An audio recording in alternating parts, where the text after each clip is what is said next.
Hello, happy Thursday. I just realized I should probably check the volume level. There we go. Happy Thursday. Okay, so today I'm gonna do part 3 of just a short mini video series about you reaching the 0% tax bracket in your retirement years. Now, I'm gonna be honest with you, I wish somebody had taught me this stuff when I was in my 20s. If somebody had taught me this stuff when I was in my 20s, I would be set for life. So right now I'm kind of playing a little bit of catch up. But anyway, okay, so over the last couple of days, there are a couple of things. I'm just gonna do a really fast recap. And so over the last couple of days, I talked about that there are 3 different buckets or types of accounts that you want to be stashing your money in, right? Okay, so I said there's a taxable bucket, and that is where that's kind of like a CD or even just a normal savings account at your bank, where you're probably only getting 1 or 2% interest. It's okay. Where you have at least 3, if not 6 months of monthly expenses that have been saved in that account. That's a very good idea for you, but no more than 6 months. And the reason for that is that that account is not accumulating cash very quickly. So you need other accounts that are going to accumulate gains much more quickly. Okay, so the second type of account I said that you probably need is a tax deferred bucket. Now this is where most of us are putting all of our retirement dollars. So these are our pension, you know, like 401ks that all of us have been probably contributing to all of our working life. And there's nothing wrong with having them, only the bad thing is you don't want to put too much money in them, and I'll tell you why. Because a 401k or similar type of account is a tax deferred account. That means it's tax invested. So it sounds great now, right? Because you get a tax deduction, you know, whenever you make a contribution, you know, your employer, hopefully they're matching you, right? And so it sounds great. But what happens when you turn 65 or 70 and you go into retirement? All of the distributions that you take out of that 401k are now being taxed as normal income at the current rate of taxation in the year that you began to retire. So if you're in your 40s and you're not going to retire for another 65 years, what do you think the tax rate is going to be then? Okay, so here's the deal. So it's not a bad idea though to have some of your retirement dollars in that account. What you want to do is you want the accumulation of the money in those type of accounts to be low enough that your RMDs at age 70 and a half would be equal to or less than your standard deduction for that year. So right now, your standard deduction without any other itemizing might be like $24,000. I don't know. So let's say 15 years from now, let's just presuppose. Let's presuppose that at that time, the annual, the allowed deduction for one person, let's say it's $37,000. I don't know. We're just going to guess, okay?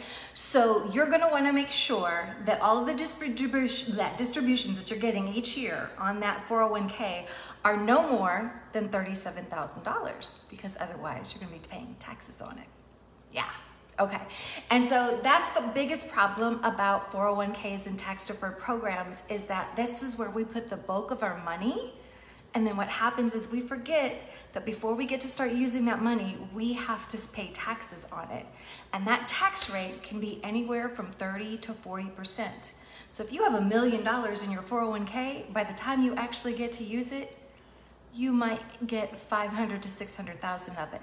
That sucks. And I want to help you avoid that. Okay, so yesterday I alluded to the fact that there is another possibility for you to create tax-free savings for your retirement, and it can double in 2 different ways. So are you guys ready? Drum roll, here we go. And that is, well, actually there's two different ones, but the second one I think is better than the first one. So the first one is a Roth IRA. So I think it is up to age 50, I believe it is. You can contribute $5,500 each year, and then after that it's $6,500 each year. I forget what the age breakdowns are, but something like that, right? Well, what if you want to accumulate more cash than that a little bit more quickly? What are you gonna do? There is something that most people in middle America know nothing about. This is how rich people get rich. This is how they keep their money. This is how they multiply their money. And this is how they do it without paying taxes on it. Okay. And it is called, do not tune out when you hear the term, it is called a life insurance retirement plan. Do not push the stop button. You need to listen. Okay, so this is an accumulation tool that shares the tax-free characteristics of a Roth IRA, but the distributions are truly tax-free, and they do not contribute to the provisional income thresholds that contribute to the taxation of your Social Security benefits. If you don't know anything about this, you need to hire somebody to help you learn about it, or you need to Google it or something, like you need to learn about it. So I'm gonna say that again. A life insurance retirement plan, which is usually going to be an indexed universal product, okay?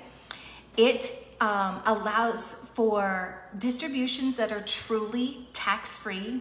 So when you take your money out of your 401k, you're gonna be paying taxes at the current rate at that year when you're taking them out, right? But these monies you can take out absolutely tax-free. And they do not contribute to the provisional income thresholds that contribute to the taxation of your Social Security benefits. I would imagine that most of us know very little to anything about this, okay? And yes, they are trying to change the tax laws so that our Social Security benefits can be taxed even more. And why? Because our Social Security program is well underfunded. So by the time you get to use it, I mean, unless you're 60 or 62 right now and getting ready to retire, the reality is the monies that you have been putting into that, not only that there might not be as much available as they say, but you also might end up getting taxed on it. So you were taxed on it to put it in. Anyway, we won't even go there. Okay, so a life insurance retirement plan, or what I'm going to call a universal index product, is a life insurance policy that is maximized for the quick accumulation of cash within the policy's growth account. I'm going to say it again. It is a policy that is maximized for the quick accumulation of cash within the policy's growth account. With this type of product, you are buying as little life insurance as is required by the IRS, while stuffing as much money into the accumulation portion of the policy that the IRS will allow. When you utilize this as a tax-free accumulation tool, this policy has a number of surprising benefits. I'm going to say that again. When you utilize this as a tax-free accumulation tool, it has a number of surprising benefits. Number one, there are no contribution limits. So remember, I was just telling you a few minutes ago with a Roth IRA, there are contribution limits annually, right? And I want you to hear these next two. I want you to listen in really closely. 85% of all CEOs of Fortune 500 companies use these types of policies as their primary retirement tool.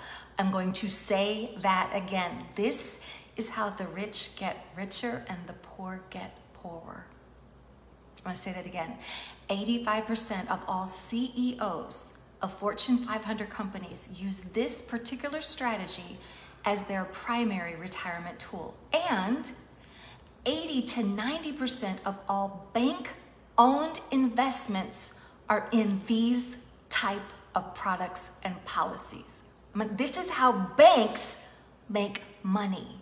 I'm going to say that again. 80 to 90% of all bank-owned investments are in these type of indexed universal products. So, and why? Why do they do this? Well, because it is an indexed product that has upside potential with downside protection. And so what I mean by that is, so usually it is going to be indexed and tied to the S&P 500. However, there is a cap anywhere around 11 to 13%, but there's a floor of 0. So what happens is that your monies have the potential to grow each year up to 11, 12, 13%. However, if the market were to take a dive below the 0 mark, you are completely protected.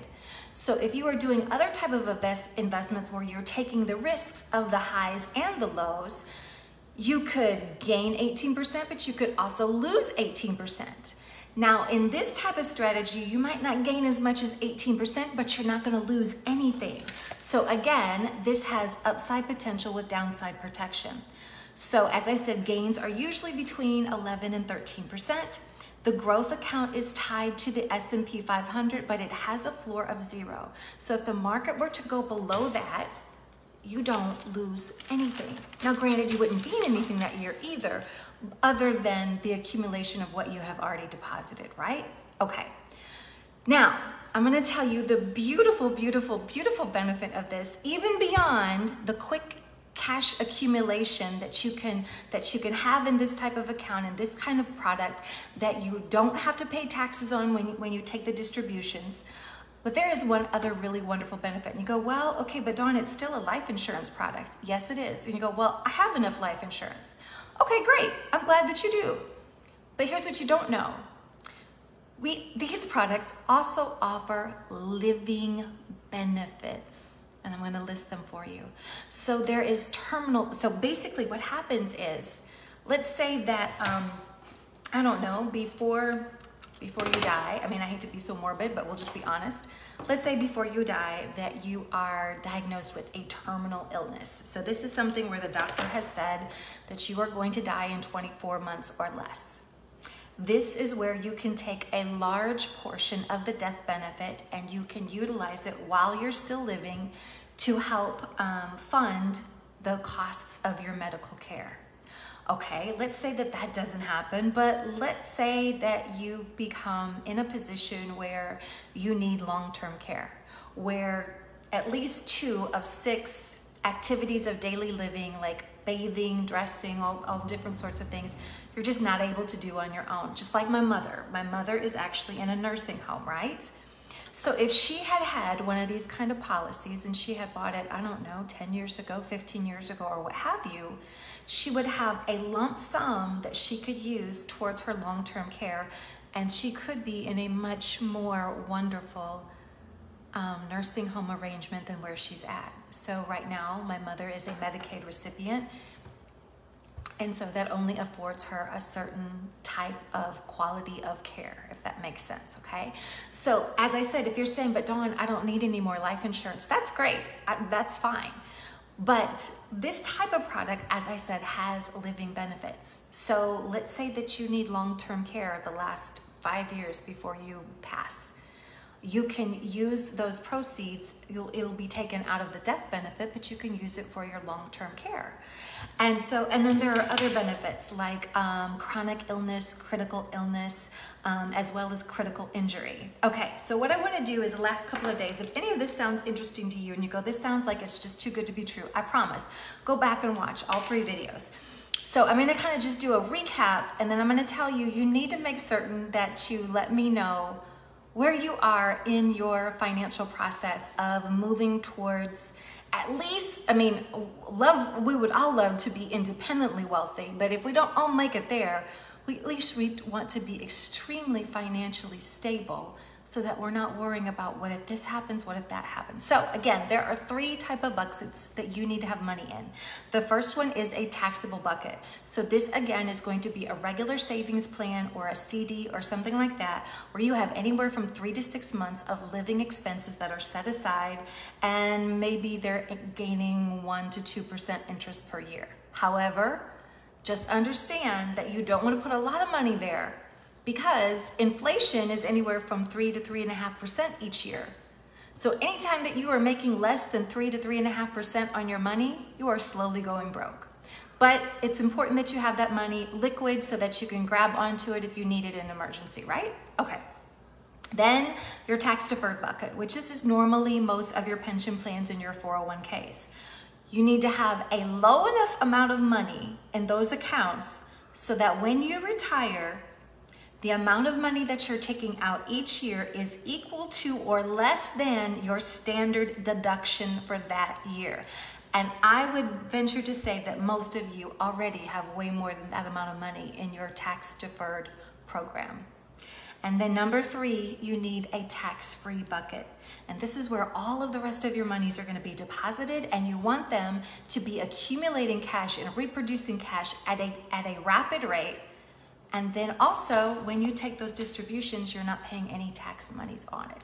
All right, I hope that this has been helpful and enlightening for you. And there is a link in the video description that has a link to my scheduler. I would love to sit down and discuss it with you. Please like, love, and share this video on your timeline. If you have any questions or you just want to say hi, make sure you do so in the comments. I hope you guys have a great night. Bye.